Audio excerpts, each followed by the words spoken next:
Hey everybody, this is Praxis. In this video I'm going to be talking about 3 plant-based pantry items that are truly a fantastic addition to a pantry and I think a lot of preppers aren't even aware of. In fact, one of them, I bet you've never even heard of it.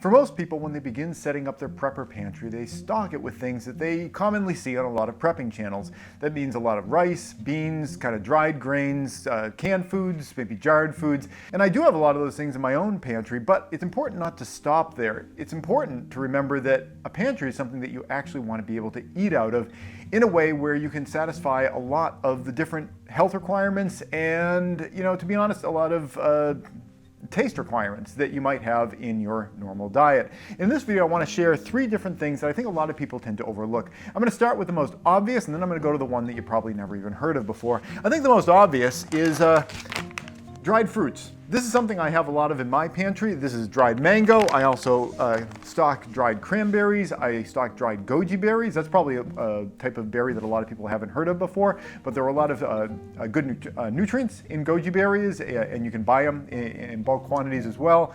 Other things that I store are dried papaya, dried pineapple. Dried fruits in general are not only a good source of nutrition. I know a lot of people are going to push back in the comments below because, whenever you say something like that dry fruits are a good source of nutrients, people are going to say, well, it's not, if it's not absolutely pure right off the tree. In fact, if it's not still growing on the tree while I'm biting into it, it's too old and it's lost all of its nutritive value. Okay, if you want to live in that world, that's fine. And yeah, for sure, the fresher, the better. But if the alternative is nothing at all, sometimes it's good to have something that is at least better than nothing at all. And I think dried fruits are a great way to go for that. You get a lot of nutrients in them, and also they taste good, and they can help to kind of flesh out what could otherwise be a rather boring and depressing kind of staple diet if you ever needed to really live out of your pantry. So get yourself some dried fruits. I think they're a great treat and a great source of nutrition. Next thing on my list is something that is really, really fresh, and that is sprouting seeds.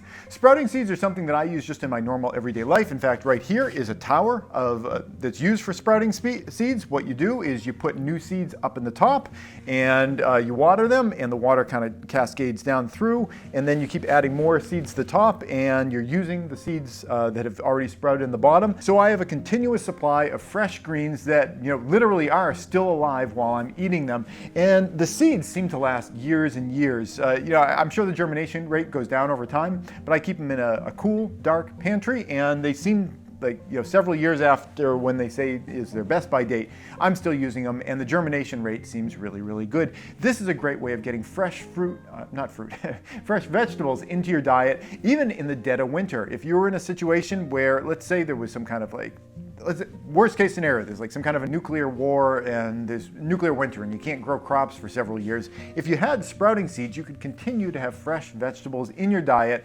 for years, and you can store so much of this stuff. This bag is going to last, well, not forever, but it lasts a long, long time, running it through. Every time I have a new day, each one of these days is about 1 tablespoon of the seeds out of these bags. So they last a long, long time. By the way, I'm going to put links down in the description below if you want to check out any of this stuff and purchase any of it.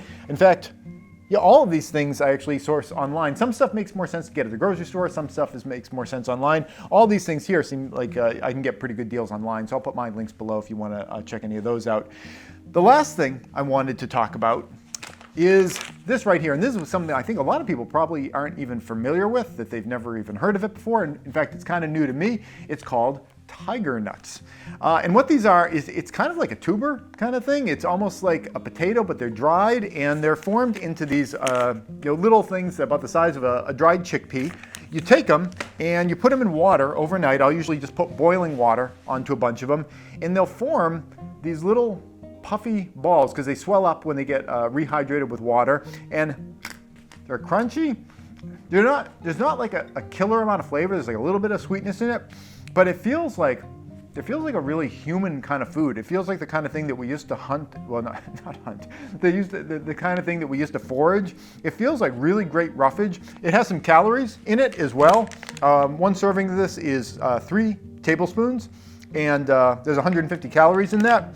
It's not, killer in terms of calories, but it feels like a really nutritious kind of food, the kind of thing that you want to have a lot of that in your diet for like roughage to kind of keep your digestive system working really well.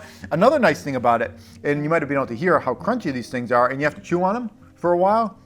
It gets back to that kind of, old way that, our ancestors used to live their lives, where we were eating food and we had to chew it for a while in order to actually, process it and eat it.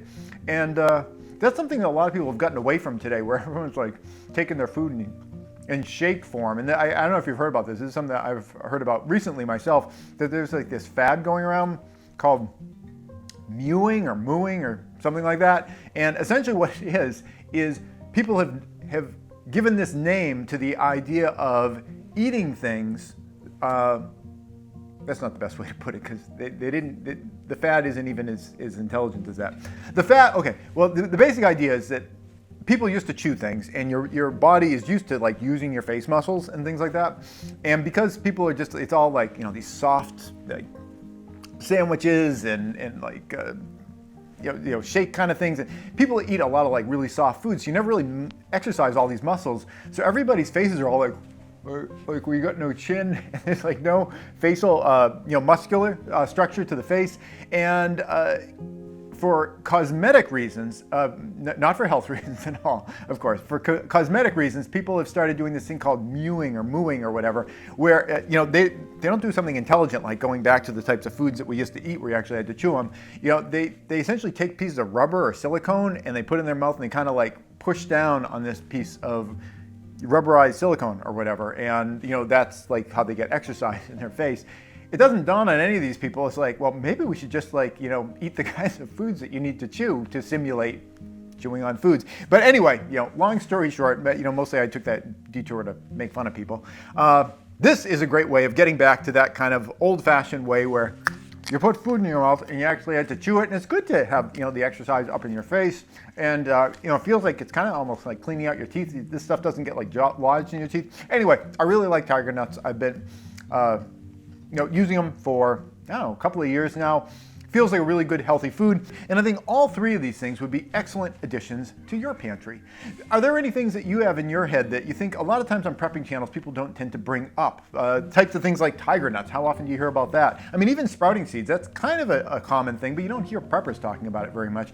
Are there things that you have in your pantry that you don't think get represented enough here in the prepping community? I would love to hear your thoughts. Other people would love to hear your thoughts in the comments below, because there are so many new people coming to prepping nowadays for reasons that are kind of obvious, and they could all use our help to kind of jumpstart them out of the rice and beans and canned goods mantra that they hear on a lot of prepping channels. Or the other one is like the totes full of dehydrated food. There's a lot more to setting up a prepper pantry, and I bet you have something to share with others. That's it, and thanks for watching. Please subscribe for new videos all the time, and if you'd like to support this channel, you can do so either through Patreon or PayPal.